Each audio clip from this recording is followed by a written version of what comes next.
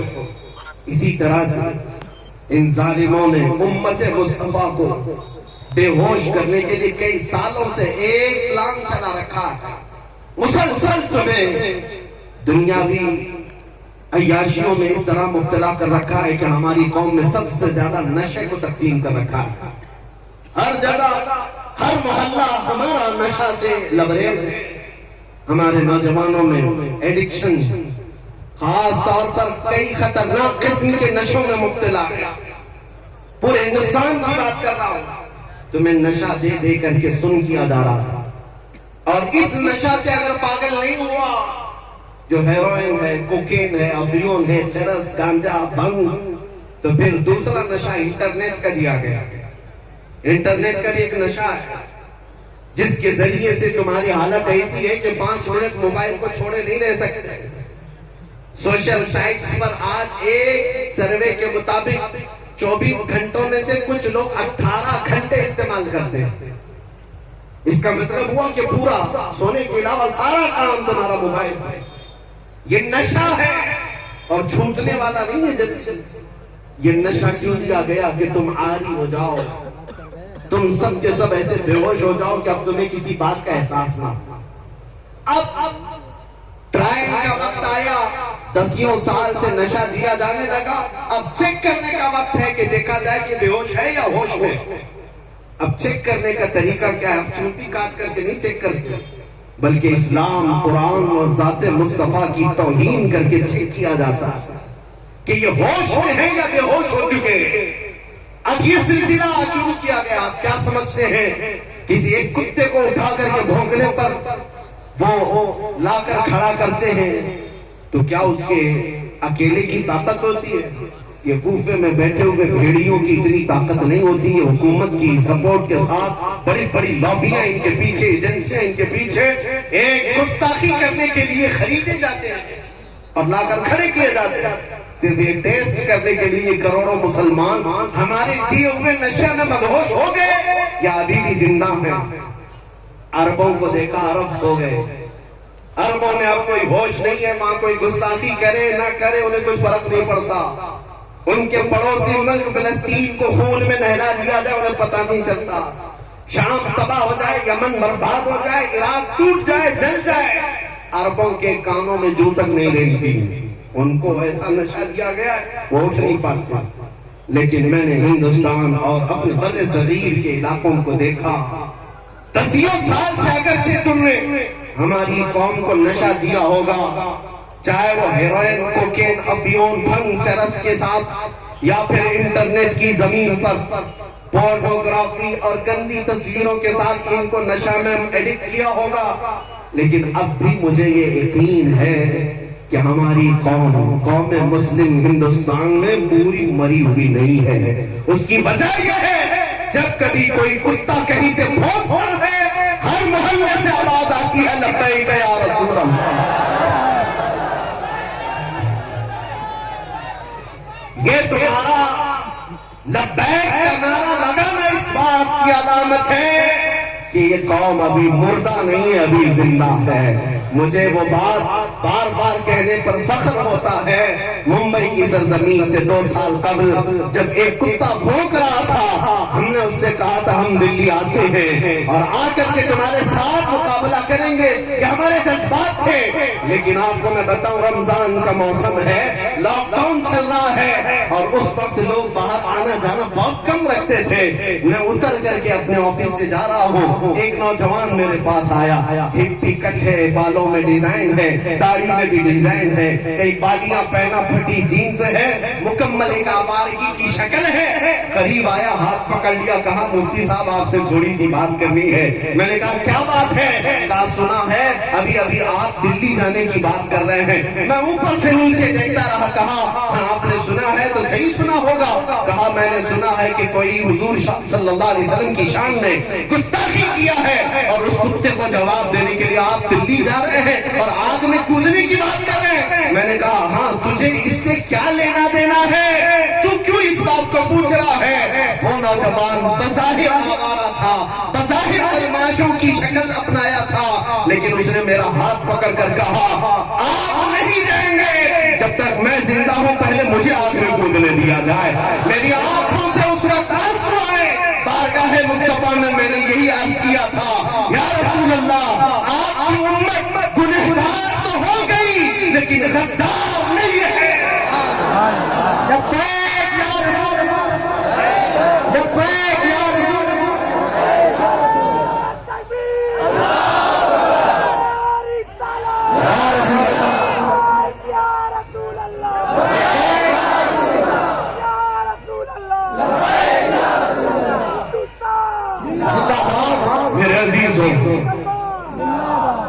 یہی زندگی جو تمہارے درمیان ہے یہ ظالموں کو کھائے جا رہی ہے. ان کو ہم نے پچھلے 70 سالوں سے 80 سالوں سے لوٹ لوٹ کر کے ختم کیا, لیکن زندگی کی رمق ابھی بھی باقی ہے. آج رات کے 12 بج چکے ہیں یا 1 بج چکے, اتنی رات کو یہ بھرا مجمع ایسی جوانی دکھا رہا ہے جیسے دن کا شباب لگتا ہو. کیوں؟ یہ کسی نیتا کا جلسہ نہیں ہے, یہ 100-200 روپئے کے لیے جمع کیا ہوا ووٹوں کا مجمع نہیں ہے. اور آپ کو پتا ہونا چاہیے سارے نیتا مل کر کے بھی اگر کوئی مجمع اکٹھا کرے تو ایسا جمع کر سکتے ہیں کہ دوپہر میں ہرا پٹا, شام میں نیلا پٹا, پھر رات کو لال پٹا, وہ بدل بدل کر کے پٹے استعمال کرنے والے مجمع تو جمع کر سکتے ہیں. لیکن میں انہیں دعوت فکر دیتا ہوں, آؤ نیتا جی رات کے اس مجمع کو ایک بار دیکھ لو. یہ پیسوں سے بلایا ہوا نہیں ہے بلکہ یہاں کو آیا ہوا یہ عزم لے کر کے آیا ہے. بات بن پڑی تو میرے مصطفیٰ کے قدموں میں گردن بھی نچھاور کرو. ہر بندہ یہ عزم لے کر کے آتا ہے, جب ضرورت آ پڑے میرے آقا کی عزت پر میں اپنی گردن لے کر کے حاضر ہوں. اس مجمع میں آپ کے اندر یہ جذبہ ہے یا نہیں سنی؟ یہ جذبہ رکھتا ہے. اور یہی زندگی جو تمہارے درمیان ہے یہ غیروں کو کھائے جا رہی ہے.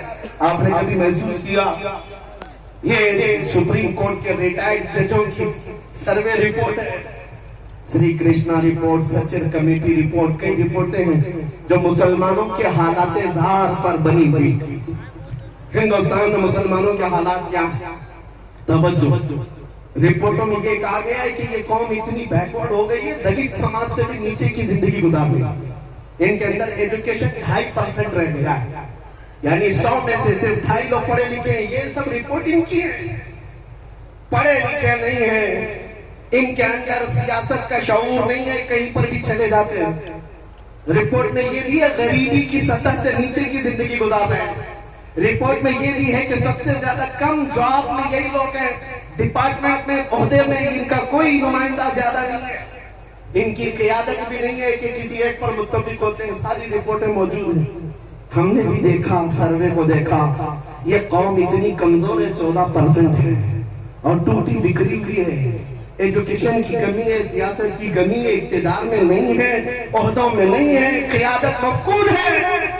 پھر دوسری بات یہ ہمیں فکر میں لاتی ہے, جب اتنی ٹوٹی پوٹی جماعت ہے تو پھر آج ہر الیکشن کا مدعا مسلمان ہی کیوں بنتا ہے اور سارے ٹی وی چینل ہم پر ہی بھونکتے کیوں؟ آپ کبھی اس بات کو نہیں سوچتے کہ کچھ تو ایسے چینل ہیں ان کی دکان ہمارا نام لیے بغیر چلتی نہیں. ہاں, صبح سے شام تک کوئی بھی نیوز چینل ہو, اذان, داڑھی, ٹوپی, برقع, مسجد, مینار, سارا نیوز اسی میں بھرا ہوا. کیوں؟ ارے ہندوستان میں اور بھی قومیں جیتی ہیں, یہاں سکھ بھی ہیں, عیسائی بھی ہیں, پارسی بھی ہیں, جین بھی ہیں, لیکن ہر شو میں ہم ہی ہم کیوں؟ کچھ بات تو ہے کہ مٹتی نہیں ہستی ہماری. اقبال نے کہا ہے کچھ بات تو ہے کہ مٹتی نہیں ہستی ہماری.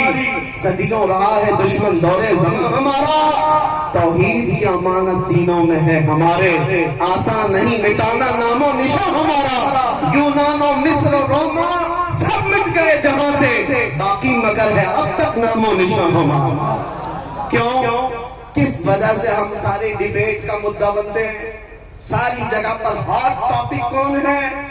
ارے جن کے پاس پوری میجورٹی ہے ان کو بھی جیتنے کے لیے ہمارا نام لینا پڑتا ہے. ہمارا نام قوم میں اگر لوگوں کے اندر جذبات بھڑکانا ہے تو یہاں پر لڑانے کے لیے بھی ہمارا ہی نام لیا جاتا ہے. میرے عزیزوں میں یہ سیاسی باتیں نہیں کر رہا ہوں، یہ میں تمہیں احساس دلا رہا ہوں. کبھی کبھار کتے بھونک بھونک کر کے تمہیں بتاتے ہیں کہ تم گیدڑ نہیں تم شیر ہو، رسول اللہ کے شیر ہو. تم نے اپنی حیثیتیں بھلا دی، تم نے اپنے اقدار کو محسوس نہیں کیا. تمہاری زندگی سے آج بھی دنیا پریشان ہے، گھبرا گئی ہے گردش دوران کبھی کبھی. دیوان والے عشق محمد کو دیکھ کر گھبرا گئی ہے گردش دوران کبھی کبھی.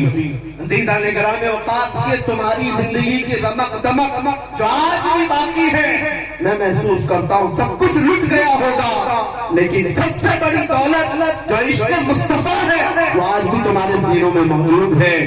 یہ اگر ہے تمہارے پاس تو دوبارہ اٹھ کھڑے ہونے میں کوئی دقت نہیں ہے، ہمارے جمع ہونے میں کوئی دقت نہیں ہے. پھر سے یہ قوم زندہ ہوگی، تابندہ ہوگی اور ہر جگہ پھر پرچم اسلام لہرائے گی. ہاں اگر دل سے میرے مصطفیٰ کا نام نکل گیا تو پھر چلتی پھرتی لاشیں ہیں، ان سے کچھ ہونا نہیں ہے. یاد رکھو ہماری زندگی میں جو کچھ بھی ہے وہ میرے مصطفیٰ کی برکت سے ہے. وہ جو نہ تھے تو کچھ نہ تھا، وہ جو نہ ہو تو